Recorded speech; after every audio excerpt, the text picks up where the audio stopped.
Dual exhaust 2017 to 19 L5P.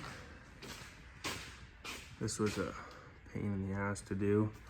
I had to basically cut every bracket and re-weld them.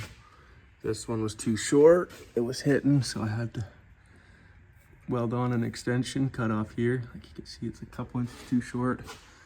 This one, wanted you to put it in there. There's no way it was working.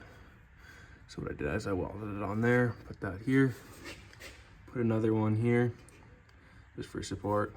Just spray painted that just so it doesn't rust with just this good stuff here, just bed liner. And that, all good.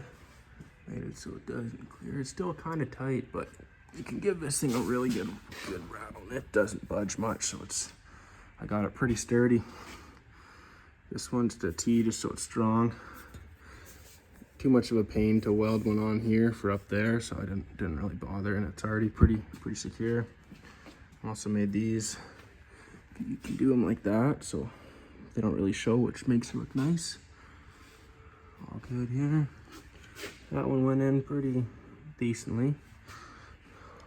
This came out right on the end, like you can kind of see there where actually it ends, but I don't know. We'll hope this holds. If not, I'll have to put a clamp here.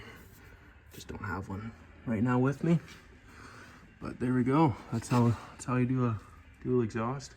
I wouldn't recommend doing this unless you really want it. It was a huge pain in the ass, but well, I don't know, it looks kind of cool, I guess, once you got her done. Get some sound clips and some videos here.